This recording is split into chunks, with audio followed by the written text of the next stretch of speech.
Good afternoon, carriers and brokers. This is John Cantera, the double broker bounty hunter and host of Stop the Scam, coming to you with a special report through the Lounge Media Group.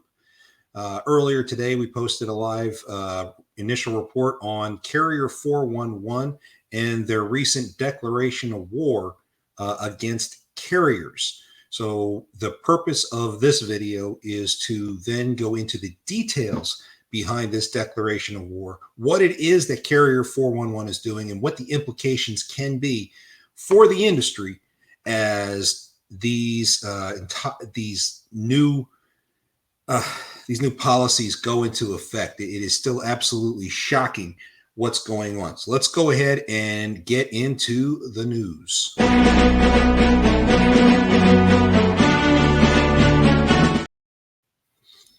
As we said before, Carrier411 has gone off the rails, implementing new policies and procedures for their membership. One of the first things that they did was last night they issued a email that went out to their members indicating changes to the FreightGuard Reports system.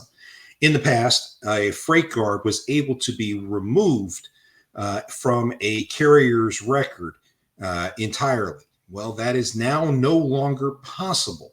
Though FreightGuards can be removed, it's actually termed as deleted, and they are then going to go into a special category available on the profile screen.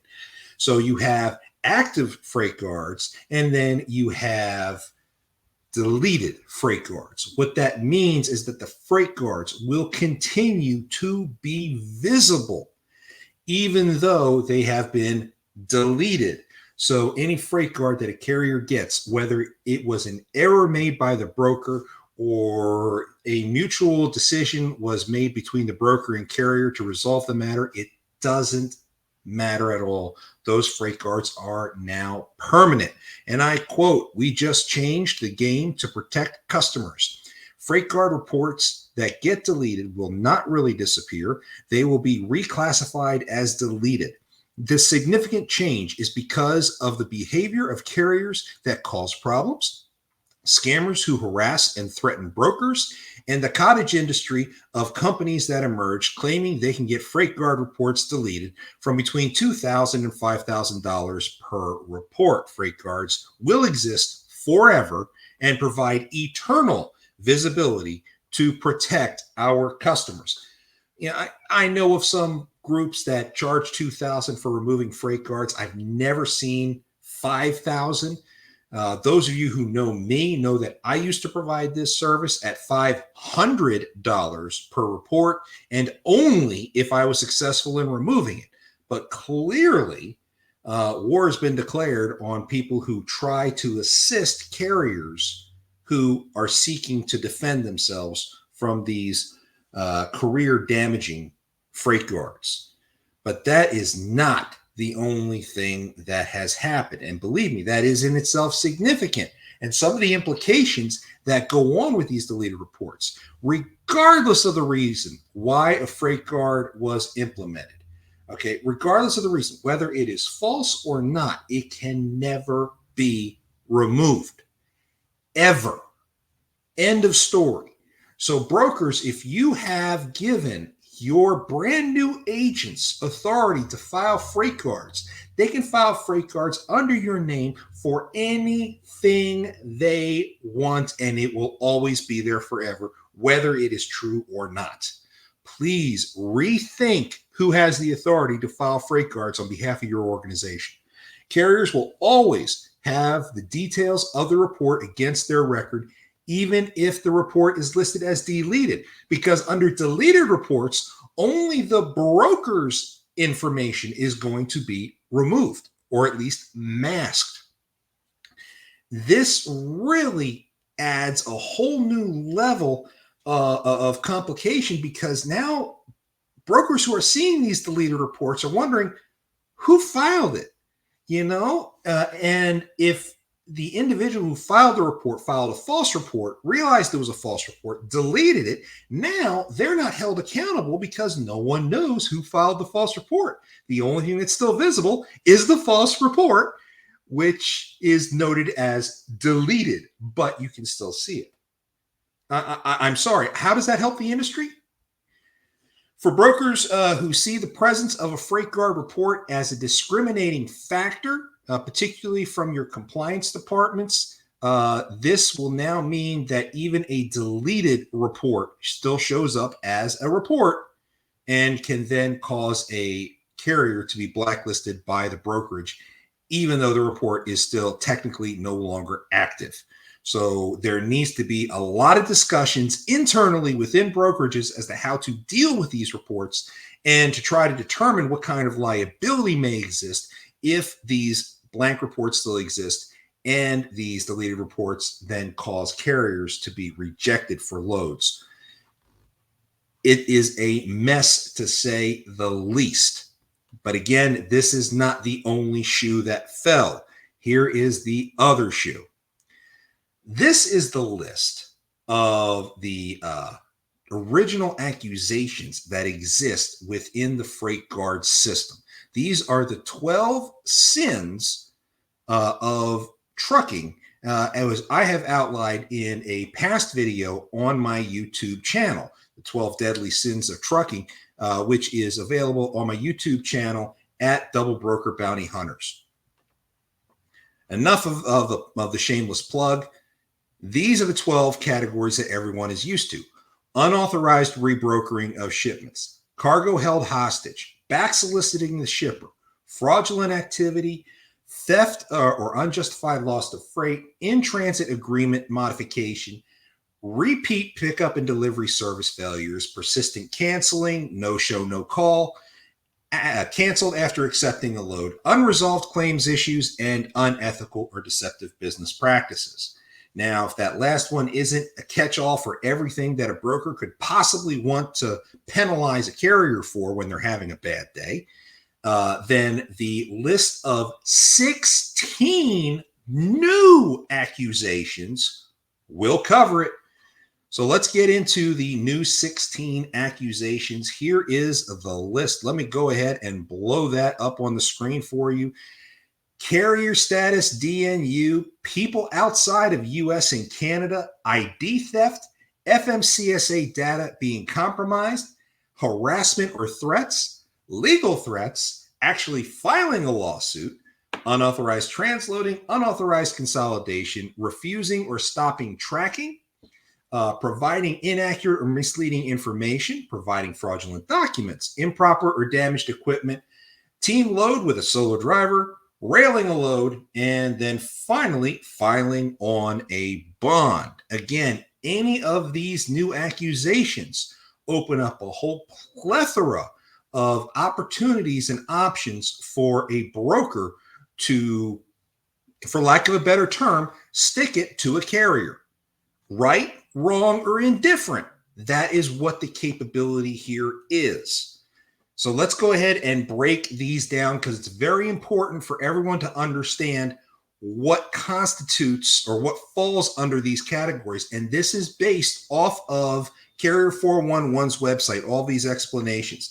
They are paraphrased. I will say that for simplicity's sake, but the intent and the content is in fact from their website. So let's go ahead and dig into these. Carrier status, do not use, or DNU. Anytime a carrier has their status in a broker's internal TMS marked as a DNU, the broker has the ability now to expand that from an internal disqualification or ban or blacklisting to a industry-wide sanction. Okay, some of the criteria offered by Carrier411 is based on reliability, performance, behavior, compliance, safety, insurance, claims, or even negative feedback. You want to talk about a catch-all. Anytime you want to put a carrier on a DNU and permanently sanction them within your own brokerage, now you can file a FreightGuard on them and have all the other brokers who are on Carrier411 do the same thing. Yeah, if that's unfair, if that's not unfair, I don't know what is. But I digress. Let's stick to the facts. People outside the US or Canada Last time I checked, discrimination based on the origin of a person is federally a crime that violates federal discrimination law. But that's neither here nor there. I'm not an attorney. This is when a carrier has personnel, employees, representatives, or operations located outside of the United States or Canada. Wait a minute. Does that mean that carriers should be able to file freight guards on brokers who have agents operating outside the United States or Canada as well? Scammers and fraud schemes from other countries such as Eastern Europe, and Carrier411 does specify these locations for these types of activities. Foreign dispatch services such as out of India or Pakistan, and staffing agencies located in Mexico, the Philippines, or Colombia. Yeah. No, that's not discriminatory, is it? Identity theft. Guys, we have seen identity theft in this industry a lot. But now, brokers can punish carriers for carriers having their ID stolen. This is when an ID of a legitimate carrier is believed to have been stolen or compromised, where scammers steal a carrier's information for the purposes of committing fraud, stealing cargo, or just about anything else you can think of that these scammers do, and can involve an unauthorized change to FMCSA info by the scammers. So something a carrier has really no control over is something a carrier can get a freight guard for. To compound that, they've added the category of FMCSA data being compromised. Now, remember, they listed this as a possible issue on the last category. Well, now it's on this one too. Unauthorized changes made to a carrier's safer listing. This is basically when a scammer steals carrier's information for the purposes of committing fraud, stealing cargo, etc., and involves the submission of falsified MCS 150s to safer that allows the scammers to hijack a carrier's identity. Again, a carrier can be punished by a broker for this and be given an industry-wide sanction when their data gets. Category is harassment or threats. And Carrier411 is defining that as carrier behavior intended to harass, intimidate, threaten, coerce, extort, or blackmail a broker. And is usually, and they actually say this, it is usually in response to a FreightGuard report posted against the carrier seeking the report to be removed. And it includes aggressive or harassing calls, texts, emails, stalking, or even showing up in person. So now brokers have the ability to issue an industry-wide sanction against a carrier for, well, trying to defend themselves. At least that's what it seems like. I understand harassment and intimidation and coercion. There's a proper way to do things. Don't get me wrong. But this goes a little far. Legal threats. This is really where it gets interesting. Statements or actions made by the carrier or their attorney indicating the intent to pursue legal action.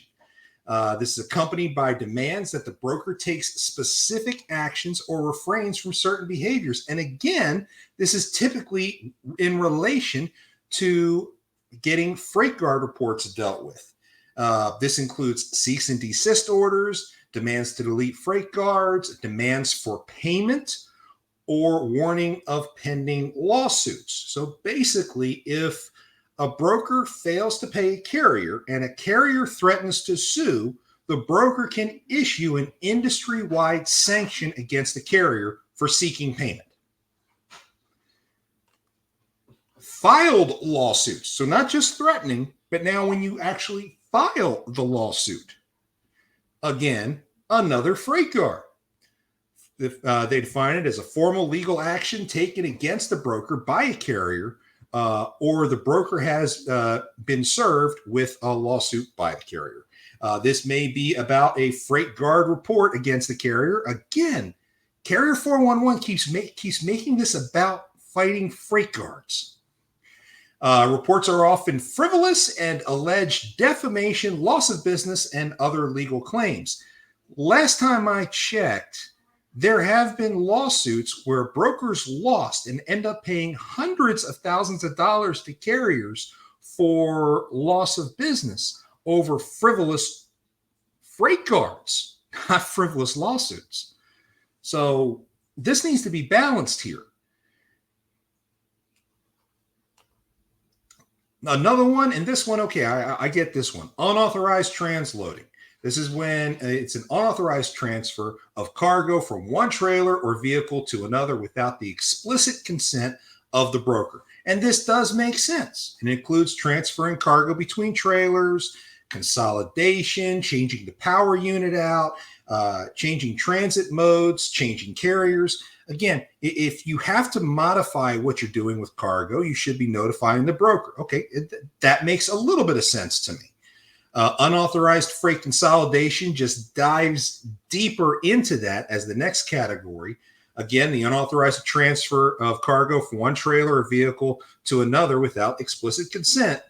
But where this is different is it typically involves cross-docking the cargo in order to disguise or manipulate the shipment to make it easier for scammers to deceive brokers and shippers. Okay, I can buy that. Refused or stopped tracking. Now, I do have an issue with this one. And this is when if a carrier agreed to tracking but then failed or terminated tracking. If it's something where the carrier explicitly cuts off the tracking, okay, I can buy that. But if a carrier drives into a dead zone where they don't have service on their phone for whatever reason, should they be penalized because they don't have service for their phone along the path that their route may take them? I'm not so sure about that. And this can be include not accepting tracking, disabling or turning off tracking, not responding to emails, calls, and texts, or to provide updates. Another one is providing inaccurate or misleading information. If a carrier provides false, misleading, or deceptive info at any stage of the process, and this could be when we're talking about setting up a carrier, booking the load, picking it up, delivering. If the carrier provides any information that's false or considered to be deceptive, then the broker can now file an industry-wide sanction against them. Providing fraudulent documents, including BOLs, invoices, receipts, COIs, IDs like driver's licenses, permits, weight tickets, rate confirmations, anything that's falsified. Hey, you know what? I can get behind that. I can. But seriously, 16 new categories, and the list keeps going on and on. Rail to load. If a carrier is hired to haul a load over the road using their own equipment, and then when they pick up the cargo, they actually put the trailer onto a train and then have another carrier deliver it when it gets to the other end. Okay, I can buy that for $1 as well, because if the broker's paying for you to haul it along the road, in your trailer, then that's what you should be doing. And this is one of the ones that really bothers me, filing on a bond. Now, this is when a carrier has filed against a broker's surety bond, alleging the broker failed to fulfill contract obligations, but the claim is unfounded. And Carrier411 is very careful here to put that caveat in there that the claim is unfounded, because if a broker fails to pay a carrier and everything was done properly, then the carrier's got every right legally, but by federal law, to file on the broker's bond. So being able to file a FreightGuard because somebody files on your bond, yeah, that takes all accountability away from the broker and puts it all on the carrier. According to Carrier411, this includes fraud by the carrier belief that they were short paid despite broker terms, dissatisfaction with the broker's service, or misunderstanding of contract terms. So yes, if you file on the bond because you misunderstood something that was in the broker's contract, boom, you get a FreightGuard. Some of these implications here are absolutely mind-boggling. First and foremost, attorney and non-attorney advocates who represent carriers to negotiate disputes involving FreightGuards now cause more harm to carriers than just the original report. Hiring an attorney or a non-attorney advocate such as myself to help resolve a freight guard can now result in at least 2 additional freight guards. That would be harassment and legal threats. That is just insane. That basically says that carrier, if you get a freight guard, you are on your own, because if you hire anyone to help you, you will get hit with more freight guards and more sanctions against your company. Freight guards can be applied to carriers for just about anything, even if it's outside of the carrier's control. Freight guards can also be applied to carriers who are exercising their legal rights under federal law, such as demanding payment, which is guaranteed under 49 CFR 377, or invoking the broker transparency law under 49 CFR 371.3. These are protections under federal law that a private entity is trying to say carriers are not allowed to do, and is allowing brokers to then prevent these carriers from doing business because they try to invoke their federally protected rights. There is absolutely no due process for any of these allegations whatsoever.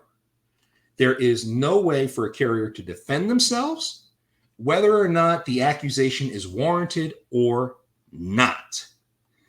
That is the big problem with all of this. Of course, we can see potential legal challenges that are going on all over social media. You are seeing transportation attorneys and other opinion makers making comments about this. Some of the leading information that's out there right now is that Carrier411, who currently enjoys protection under the Communications Decency Act in Section 230, needs to lose those protections. Now, for those who don't know, Section 230 protects platforms from prosecution for publishing knowingly false postings of members. This is the same law that protects social media from false reports, et cetera, so they can't be held. So, for example, X cannot be held liable if somebody posts something that X knows is false. Well, the difference here is that Carrier411 is actively trying to influence policy on an industry-wide scale. They are not just letting the report post. They are actively fighting to usurp federal authority, which should cause them to lose these protections and then make it possible for carriers to include Carrier411 in future lawsuits. Another thing that can happen is that Carrier411 is also effectively giving members a nuclear level option over carriers, again, with no due process, no oversight, and no accountability. This gives brokers a total and unfair advantage over carriers for literally anything. If a carrier sneezes wrong, they can now get a freight guard and have their company effectively shut down. Why can Carrier411 do this? Because Carrier411 carries a massive following among brokers, a massive market share among brokers who utilize carrier vetting systems, and these reports will be seen by a massive number of people. It will effectively blacklist a carrier across the entire industry and shut them down. One freight guard against a carrier that runs 10 trucks can effectively put 30 people out of work. So brokers, think very carefully before you issue these freight guards, because the implications are real. Whether or not brokers should have that power is something that is definitely being questioned at FMCSA and DOT, as well as at the Federal Trade Commission. For continuing coverage on this issue, check out our live show every Monday, 5 p.m. Central. This coming week on Stop the Scam, Dale Prax from Freight Validate will be on the show. We will be discussing the impacts of this game-changing development and all the other repercussions that may be coming down the line over the next couple of days with regard to Carrier411. I'm John Cantera, the double broker bounty hunter and host of Stop the Scam, and this has been a special report through the Lounge Media Group. We will see you guys when we are live on our show.